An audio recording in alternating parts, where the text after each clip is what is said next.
Bale, next week na po si, akyat si Ads. Ako na. Nagre-record na. Okay.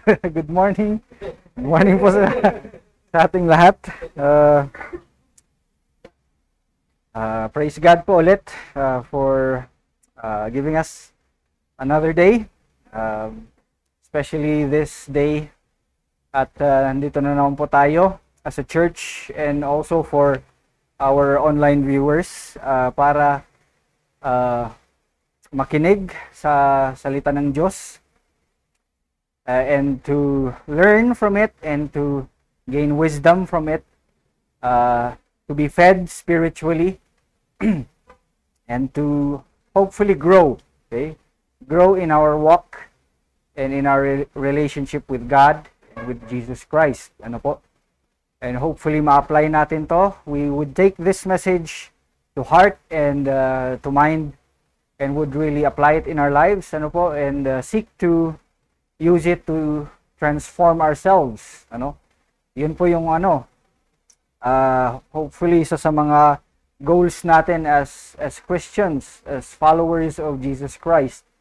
You know, to take his word, take his testimony, even testimonies from other believers, brothers and sisters, and gamitin po natin yun, no, to change our lives, to be transformed by the leading of course of the Holy Spirit. Ano na hindi lang po tayo puro salita, no? Hindi lang po tayo hopefully nag-a-attend ng church, nakikinig ng sermon, nagbabasa ng Bible, but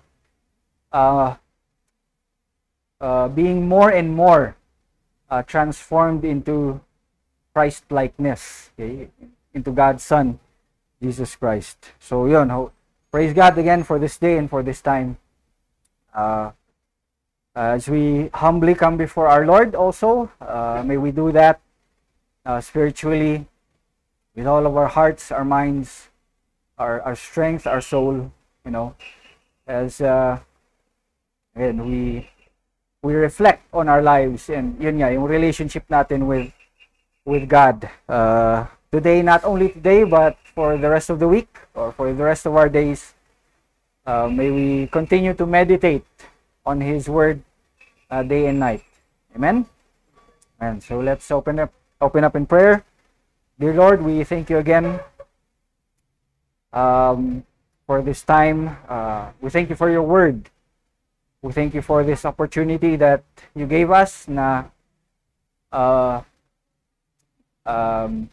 makakapagbasa po kami at makakarinig and matututunan po ang inyong salita, na hindi po ito opportunity na nakukuha po ng lahat, even in other countries, O Lord, na nahihirapan po sa kanilang pag-express at pag-identify ng sarili nila kay Kristo.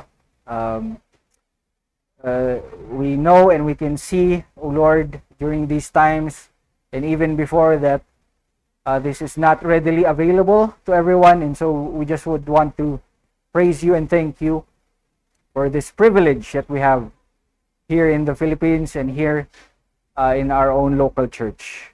We thank you again. We continue to lift up to you this service and your word, that it would truly minister to us. Use it, O Lord, to disciple us, and use it, O God, for us to grow and be transformed, O Lord. All of these things we ask in Jesus' name. Amen. All right. So for today's message, as we go into it, kumusta muna po tayong lahat, ano? Let's again reassess and reevaluate ourselves kung anong mga nangyari this week. Kumusta po, ano? Have we been or how is our relationship with God? Okay? Have we gone through this past week na tayo lamang po ba? Or have we lived life, just, with ourselves or with our loved ones, the people around us, people at work, friends, at school, within our families? Have we just been conversing with them, or just being alone? Without even consulting God? Or how is our relationship with God? Have we been talking to Him? Have we been praying also? Okay? Because as a church, we would want to remind ourselves, about our relationship with God. We would want to strengthen each one, building each other up, in love and in good deeds, as Christ's body. Okay? And so while we're reflecting, okay, in connection with that, I would also want us or ask para sa ating lahat, have we been connected? And in other words, or to ask in another way, have we been connected, okay, with God recently, or have we been disconnected? Okay? The past, was it last week or 2 weeks ago, we had a citywide power outage, dito sa Baguio. And so, parang big deal yan, no? Malaking problema yan. Malaking abala. It's a huge issue and problem right now in our modern times. Kasi sobrang dependent tayo. We are so reliant on technology, okay?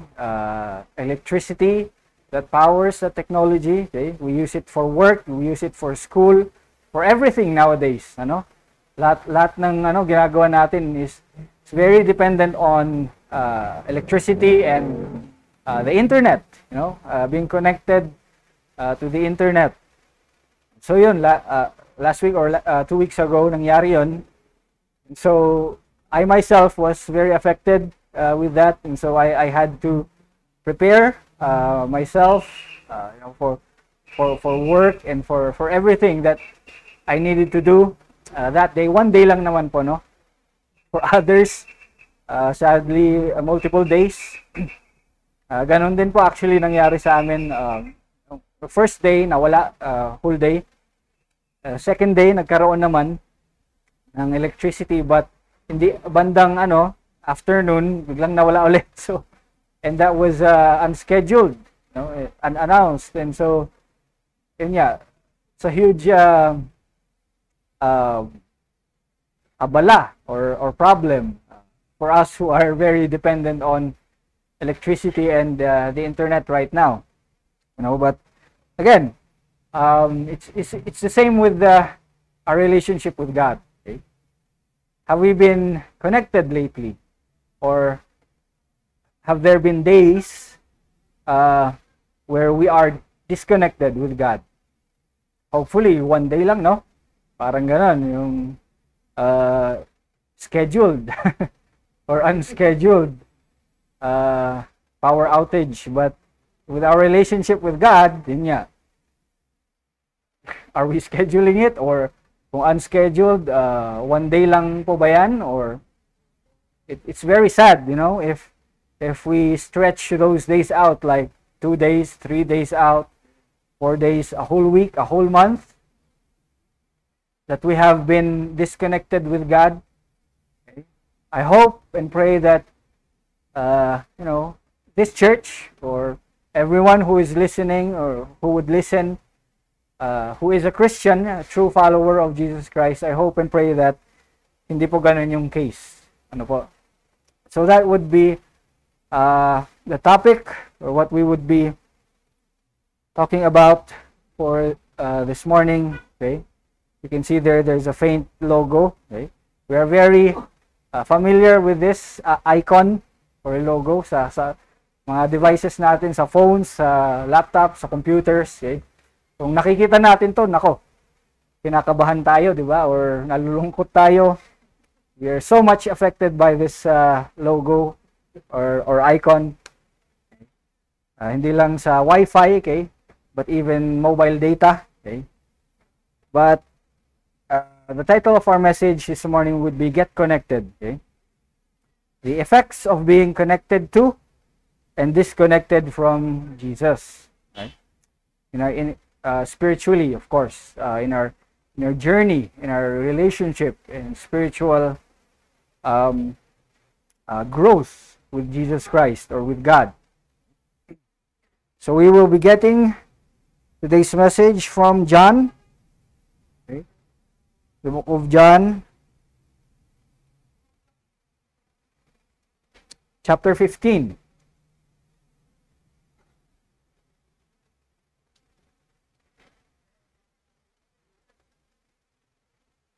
Okay, if we are there, okay, John chapter 15.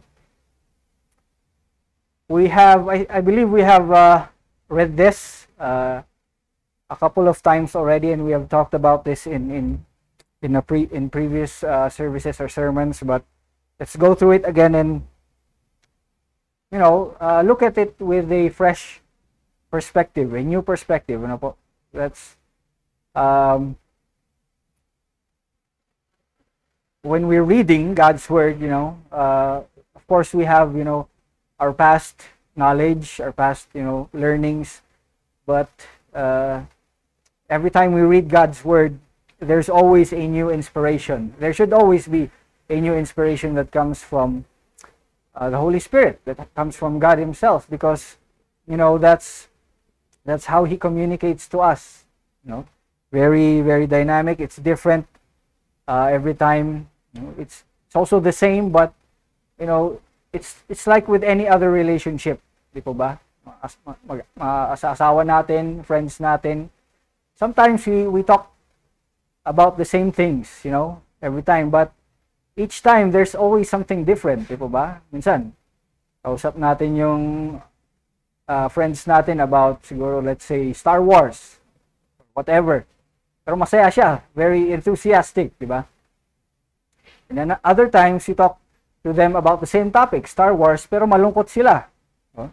Or about Star Wars, but in a different episode naman, ganon, or different scene. It's the same thing with God's Word, all right? So let's approach that today with that mindset. As we read, I am the true vine, Jesus said, and my Father is the gardener. He cuts off every branch in me that bears no fruit, while every branch that does bear fruit, He prunes, so that it will be even more fruitful. You are already clean because of the word I have spoken to you. Remain in me, as I also remain in you. No branch can bear fruit by itself. It must remain in the vine. Neither can you bear fruit unless you remain in me. I am the vine, you are the branches. If you remain in me and I in you, you will bear much fruit. Apart from me, you can do nothing. If you do not remain in me, you are like a branch that is thrown away and withers. Such branches are picked up, thrown into the fire, and burned. If you remain in me and my words remain in you, ask whatever you wish, and it will be done for you. This is to my Father's glory, that you bear much fruit, showing yourselves to be my disciples.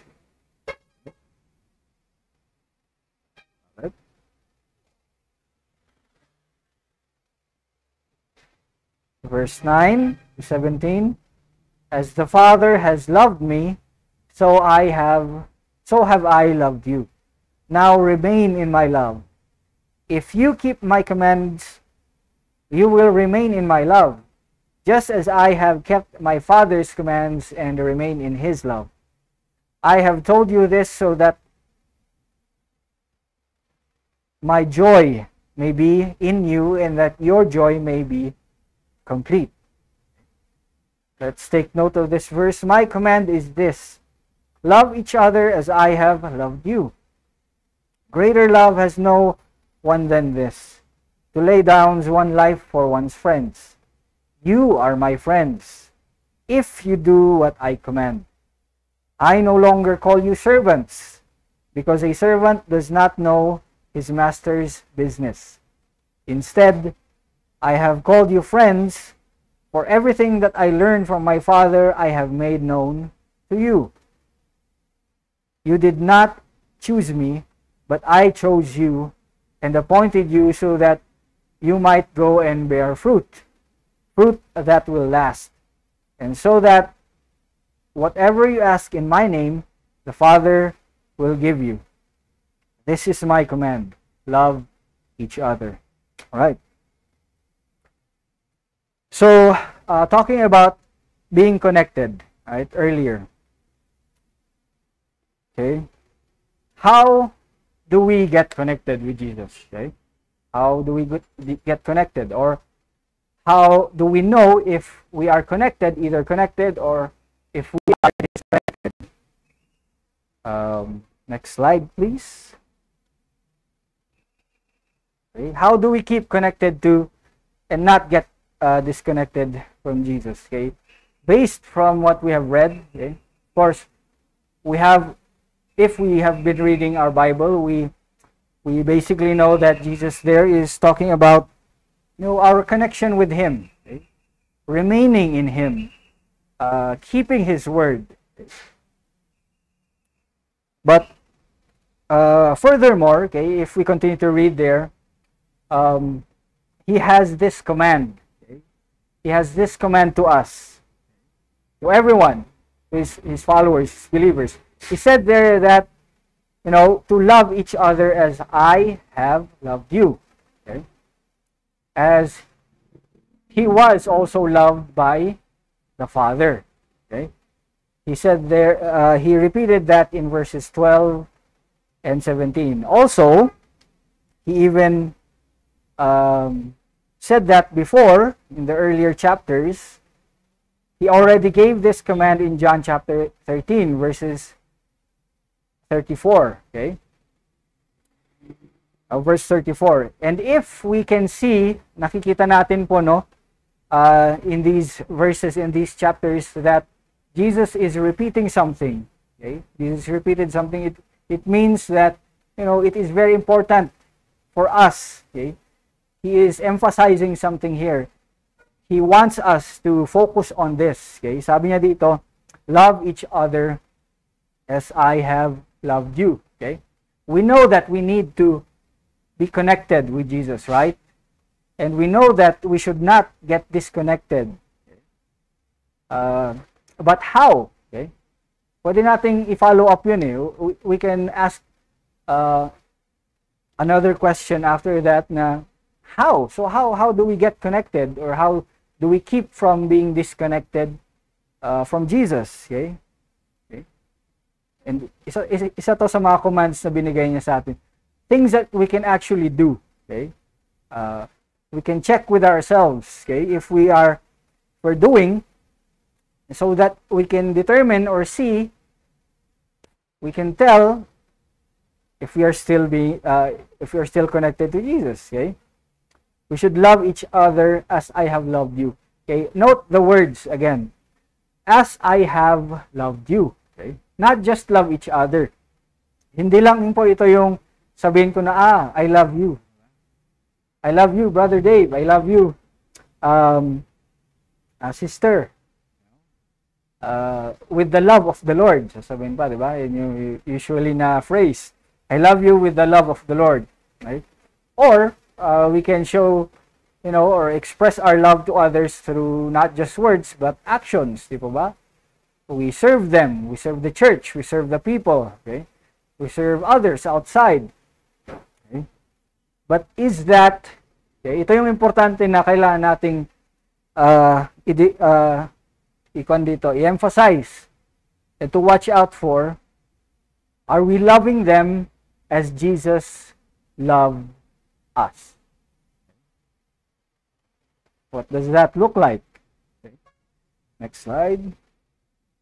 And there are also effects of both being connected to and disconnected from Jesus. Okay? So kung titignan natin, if we are followers of Jesus, we try to pattern ourselves with how Jesus lived. Okay? And if he said this, now we should love others as he has loved us. Isipin natin, how did Jesus love me? How has Jesus loved me? So, ganun daw yung way for us to love others dapat. Okay? So, being connected to Jesus, okay? Sabi niya doon, okay, in verse 11, okay? Another way, hindi po ito lamang, no? These are not just the ways that we could see if we are connected to Jesus. But these are just, from what we have read, and some of the ways that we can see of how we can be connected to Jesus. Okay? In verse 11, he said there that, I have told you this so that my joy may be in you and that your joy may be complete. Okay? You can also read in James chapter 1. We go there, verses 2 to 4. Sabi niya doon, consider it pure joy, my brothers and sisters, whenever you face trials of many kinds, because you know that the testing of your faith produces perseverance. Let perseverance finish its work so that you may be mature and complete, not lacking in everything. All right? So if we love, if we love others the way Jesus has loved us, it also means that, our joy should be complete. Okay? That should show in us. Okay? And hindi lamang po ito na yung joy na yung masaya lang, no? We're joyful because, we have been promoted at work, or our salaries has increased. Sana all, di po ba? Or someone gave me a gift. Okay? Or I was successful in doing my work. Okay? Or I was able to even make friends. Today, I was able to meet somebody, and I was able to talk with them, and had a good time with them. Okay? Kung ano man yan, that's not the kind of joy that we usually see and we usually feel. Not even the joy that comes, that we usually receive from the world. This is the kind of joy that is everlasting. Okay? That is lasting. It's not temporary, kumbaga. It's not yung madaling mawala. Kasi kung, for example, nabusog tayo, kumain tayo, di ba? Masaya tayo. Praise God. Thank you, Lord, for giving us food, providing for us, and filling our tummies, di ba? And we smile. We feel good, di ba? But, after 30 minutes, 30 minutes kaagad, gutom kaagad. Or after an hour, maybe 2 hours, 3 hours, of course, breakfast, lunch, dinner, nawawala yung busog natin, di ba? And our joy is, yung saya natin doon is nawawala rin. Our joy would fade. And that goes with everything, di ba? With work also. We get promoted. Again, we receive our salaries after one day, paying bills, okay? Nawala yung saya natin, di ba? Or, again, going out, being with friends, or just relaxing, having a good time with ourselves, with our families, going on vacation. That only lasts for what? How many days, diba? How many hours? How many months? All of these things are temporary. Okay? But the complete joy na sinasabi dyan ni Jesus, so verse 11, no? That your joy will be complete. Sinasabi niya dyan is lasting. Even through the times, yun nga, yung binasa natin James chapter 1 verses 2 to 4. Consider it pure joy, my brothers and sisters, whenever you face trials of many kinds. Ito yung klase ng joy that we would feel even kahit na nagsasuffer tayo. Okay? Even if we are suffering, if we are seeing our brothers and sisters or whoever that are experiencing cancer, sickness, death in life, that we can still see that they are somewhat at peace, or maybe not at peace, but are being comforted by God. They still have that joy, that unexplainable supernatural joy na meron sa atin. And personally, I've experienced that, praise God, by His grace, all by His grace. When a loved one died, a family member, okay? My father, some of our church members here remember that. I think that was one of the few times that I cried profusely. Yung talagang umiyak ako, humagulgol ako. But being a Christian already during that time, I knew that again, everything here is temporary, and what would last, what I can hold on to, yung hope na meron ako is forever would be in Jesus Christ. The love that He gave me is greater than the love that I experienced from my father, okay? From whoever, from my mother, from my wife, from my the most loved ones in my life. Christ's love, God's love for me, covers all of that. Mas malaki po 'yon. It's deeper, it's more intimate, okay? And that's also the only hope that I can hold on to, if I would see my father again, in heaven, I do not know, all I can hope for and hold on to is God, that I was able to share to him the gospel, and my hope is that he really did accept, Jesus, and put his faith and trust in him, before he died here on earth. But again, that's with everything. Lahat po yan, no?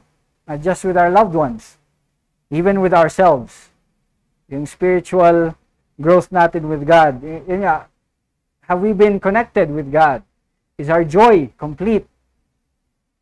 Kasi kung hindi po kompleto yung joy natin, if we are still, doubting and being overwhelmed with depression and sadness, kahit na nagsasuffer tayo, we are not fully depending on Jesus. Yun po yung ibig sabihin nun, no? We are disconnected. Hebrews chapter 12, verse 2. Sabi niya doon, fixing our eyes on Jesus, the pioneer and perfecter of faith. Again, for the joy set before him, he endured the cross, scorning its shame, and sat down at the right hand of the throne of God. Following Jesus, being a Christian, the Bible or God doesn't also promise an easy life, a good life. A good life in His perspective, yes. But yung easy life na everything would be okay, everything would be fine. Walang magkakasakit sa atin, sa families, or walang darating na malalaking problema. God does not promise that. The Bible does not promise that. But what He is talking about here is the joy, okay, when He endured the cross. A life of sacrifice. Jesus Christ gave his life. for us to have ours.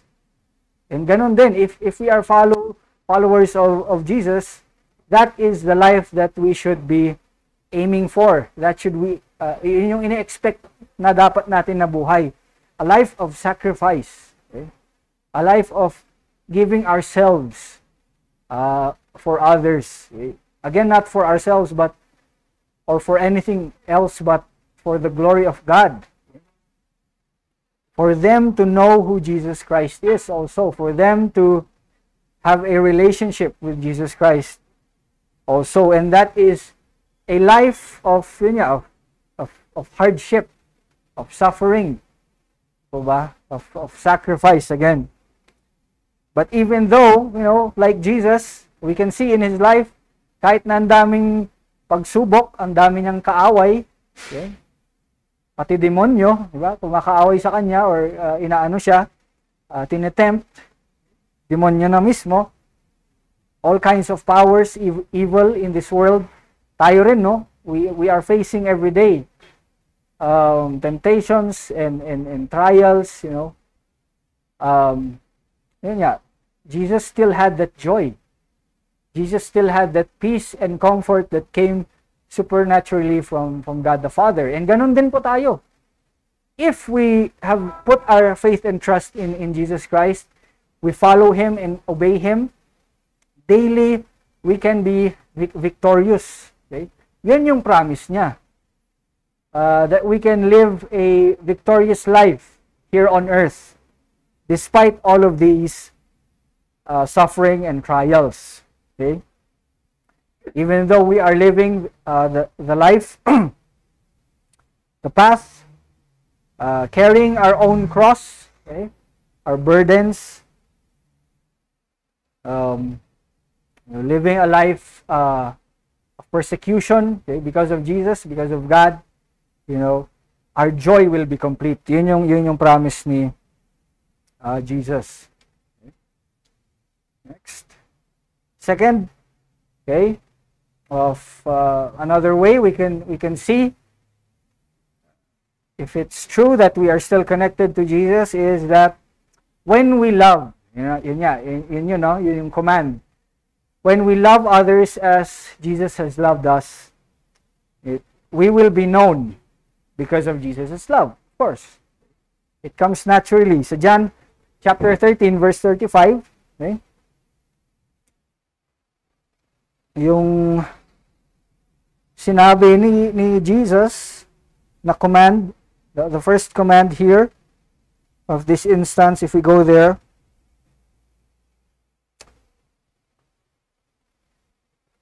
John chapter 13, okay, verse 34, di ba? Sabi niya dito, a new command I give you, love one another, okay, as I have loved you. So you must love one another. But verse 35, see there, by this everyone will know that you are my disciples, if you love one another. Again, as Jesus has loved us. Not just yung love na I love you, I care for you, I miss you, or I'll serve you. But how Jesus has loved us. Again, sacrificial love,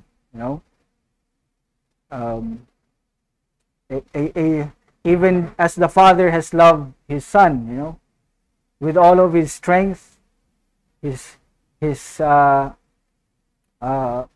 will, okay? His plans, His purposes. Ganon din daw po dapat natin mahalin ang isa't isa. Hindi lang just giving gifts, hindi lang just treating others outside, di po ba? Sa masarap na kainan, di po ba? As we often do, praise the Lord. It's all by God's grace.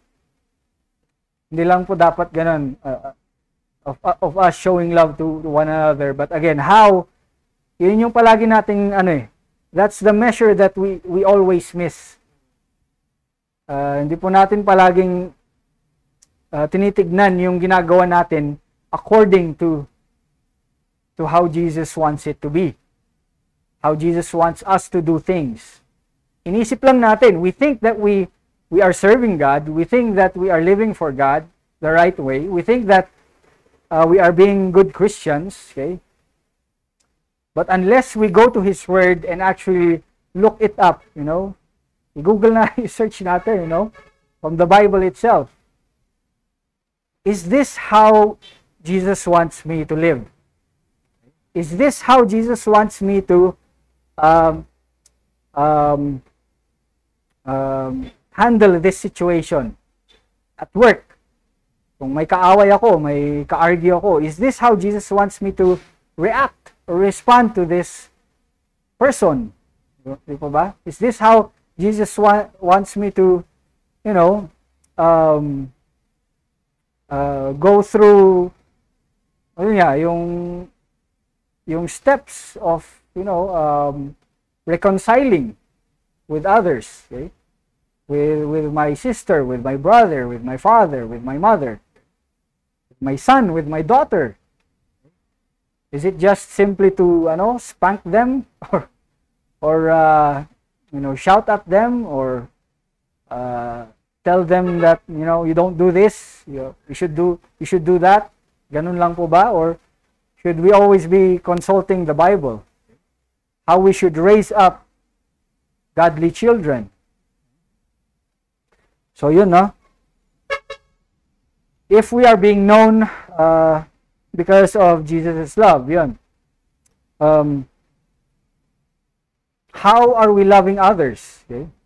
How are others seeing ourselves, seeing us? If we are loving them, gano'n, paano nila tayo nakikilala? Sa Tagalog. Ayan, si Kuya Jason, mabait yan. Mabait yan kasi pastor yan. Or mabait yan kasi, yun nga, nung minsan, tinulungan niya ako, or nung minsan, kinamusta niya ako, gano'n. O yan, si Brother Dave, ayan, si Kuya Dave, ano yan, bait yan, pogi yan. Binigyan niya ako ng libreng, nung minsan, banana bread, or linibre niya ako minsan ng kape. Yun. O yan, si Ram, yan, mabait yan kasi, yun niya, palagi niya akong sinasamahan. Yun. Siya yung unang kumausap sa akin kahit na walang kumakausap sa akin. Yun. Talagang totoong kaibigan yan. Yun. O yan, si Kuya Miguel, yan, bait yan kasi binigyan niyan ako ng trabaho. Diba? Yung pasweldo niya sa akin parang more than I could ask for. Diba? Ganun po ba? Is that how we are being known for? Is that how others perceive us or how others look at us?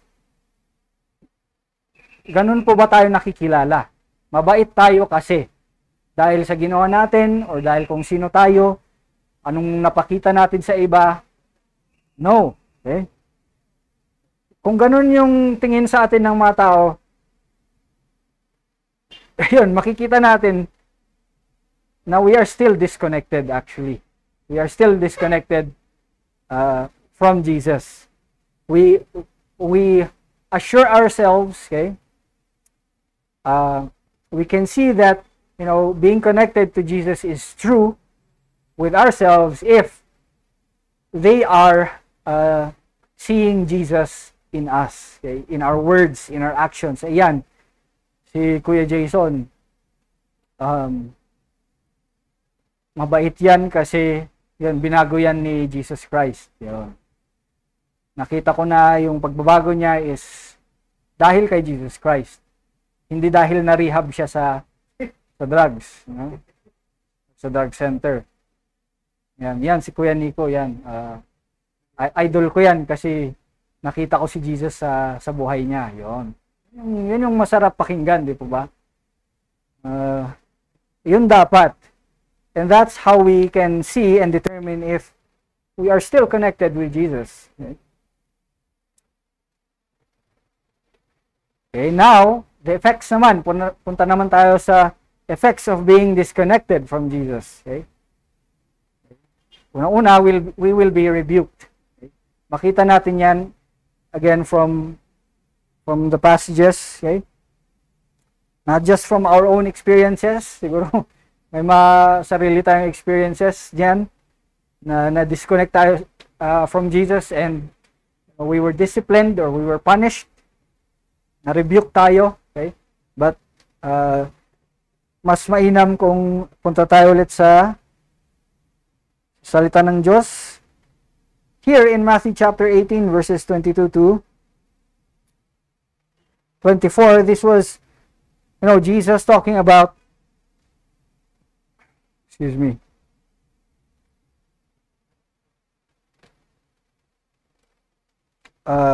Jesus talking about the parable, okay, of the master and the servant.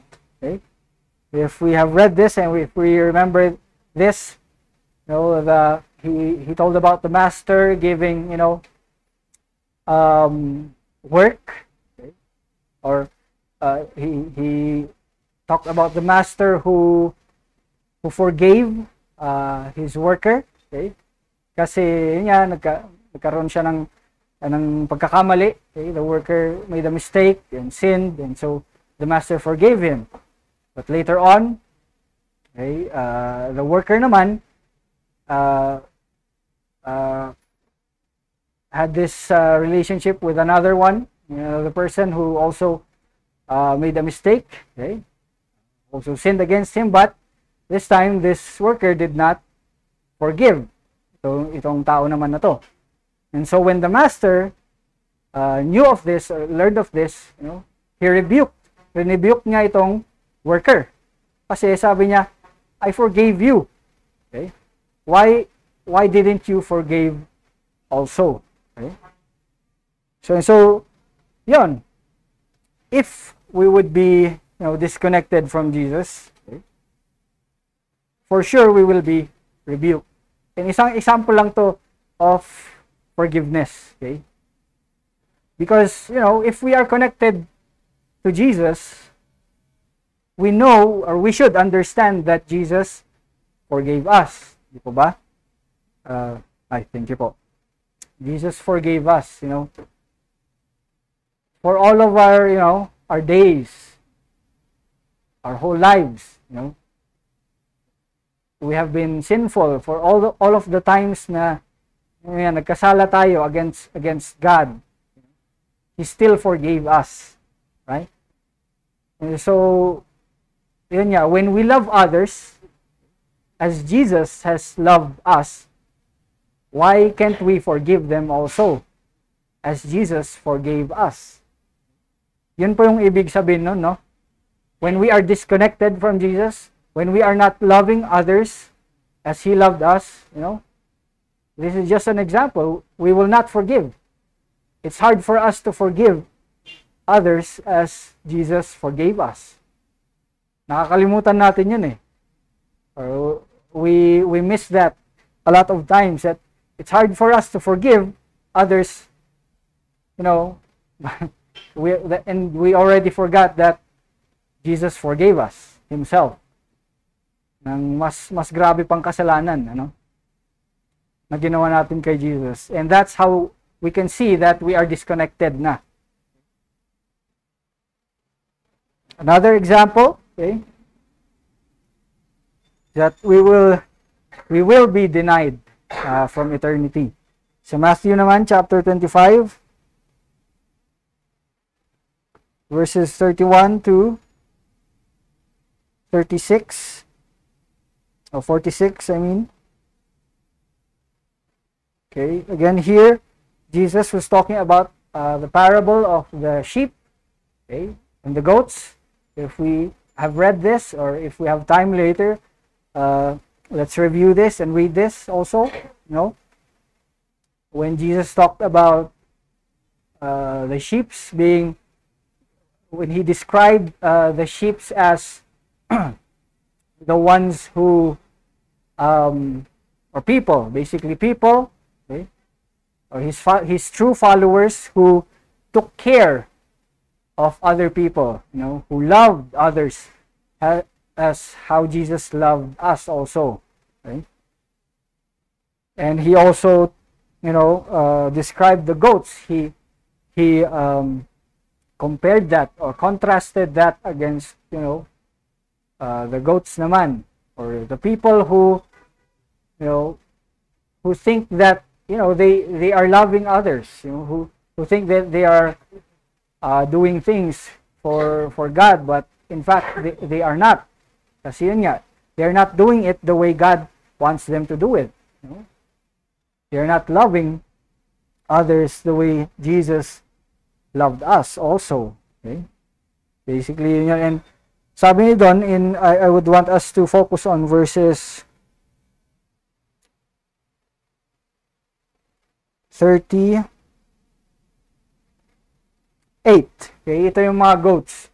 These were the people who didn't love others the way Jesus loved them also.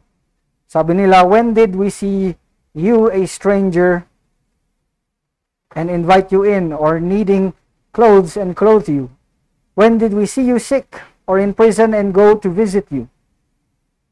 Verse 40, the king will reply, truly I tell you, whatever you did for one of the least of these brothers and sisters of mine, you did it for me. Sabi niya doon. Then he will say to those on his left, depart from me, you who are cursed, into the eternal fire prepared for the devil and his angels. For I was hungry, and you gave me nothing to eat. I was thirsty, and you gave me nothing to drink. I was a stranger, and you did not invite me in. I needed clothes, and you did not clothe me. I was sick and in prison, and you did not look after me. Okay? So, kita natin dun, no? Verse 46, then they will go away to eternal punishment, but the righteous to eternal life. Okay? So, Jesus, or God, okay, when He comes back, okay, on that day, on that very scary, but also joyful day, at the same time, the judgment day, when He comes back, He will separate the sheep from the goats. He will separate the righteous from the unrighteous. And right now, itong sinasabi niya, itong pinag-aaralan natin, loving others the way Jesus loved us, we should really look at it right now and check if we are doing this the right way. We are also loving others the way He loved us. Are we, taking care of others? Sabi niya dito, I tell you that,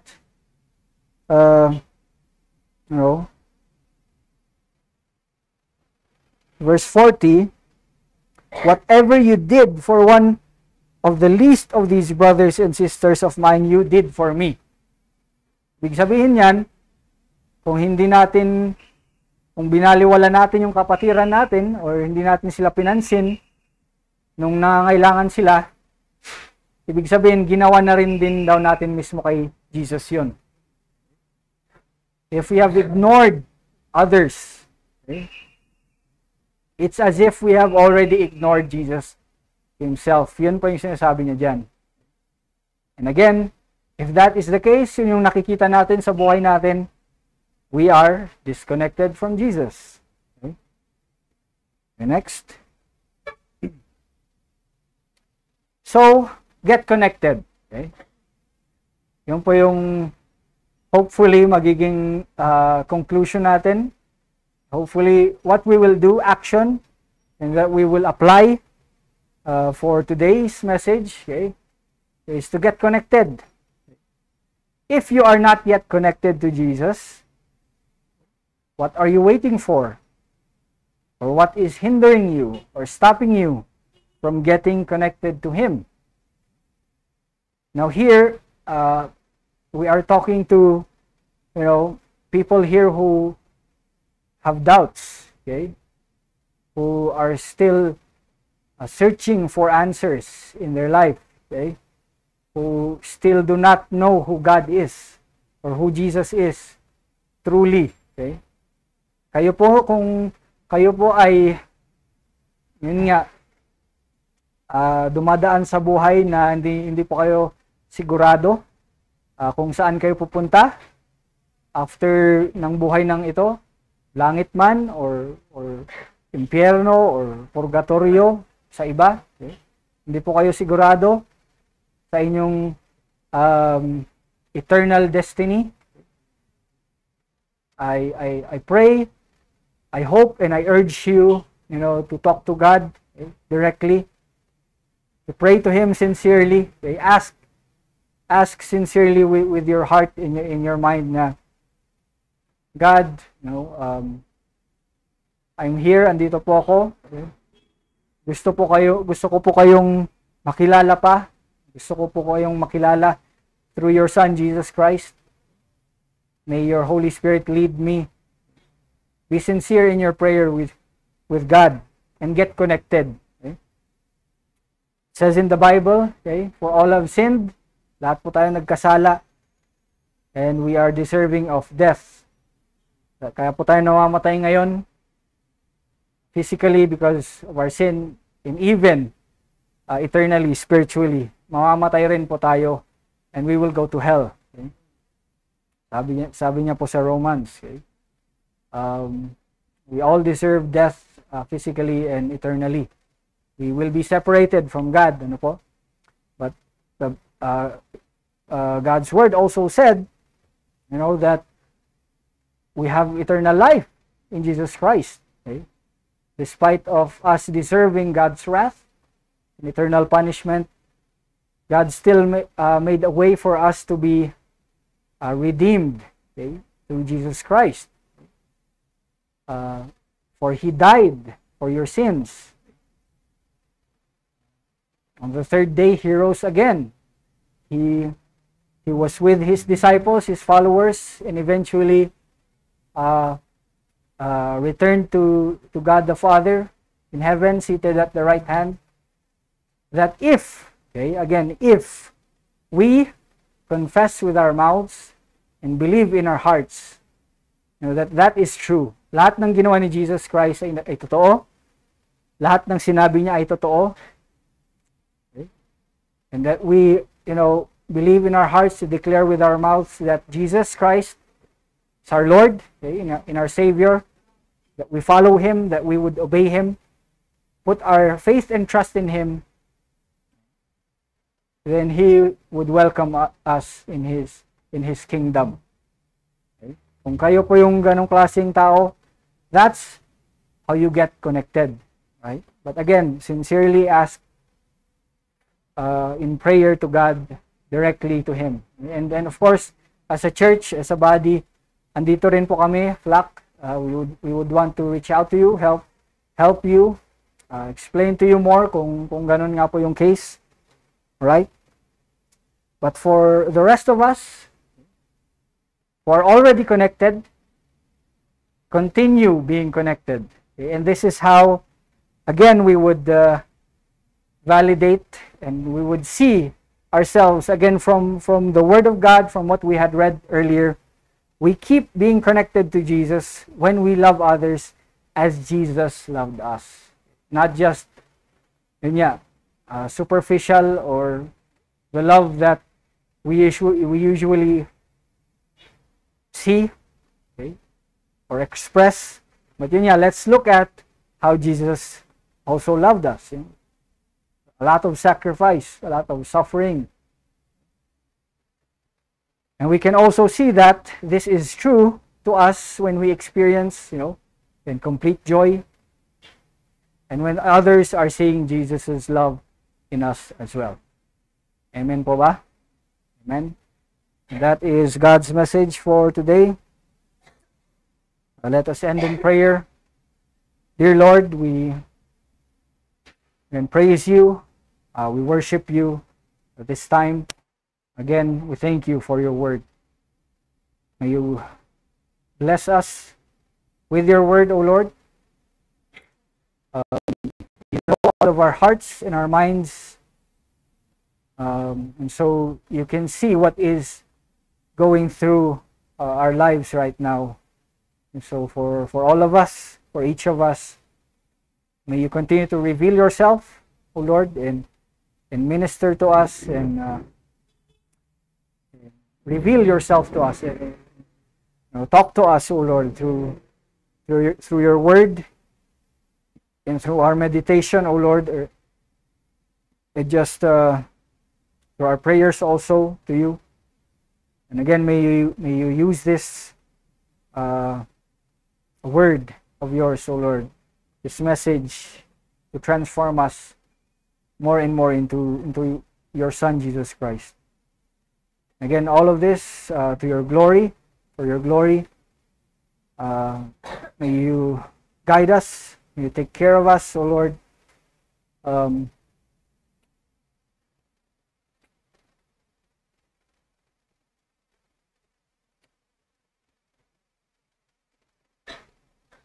Keep our hearts and our minds solely focused on you, O Lord, even though it is hard daily. Strengthen us through our temptations and our sin. Forgive us, O Lord, for our sins even. And again, for all of our words and even our actions, may they glorify you, O God. May they be worthy of your gospel, as we would also share this to others as well, that they may see you in us, that they may worship you also, O God. All of these things we ask in the mighty name of Jesus, we pray. Amen. Amen. Praise God, and may God bless us all.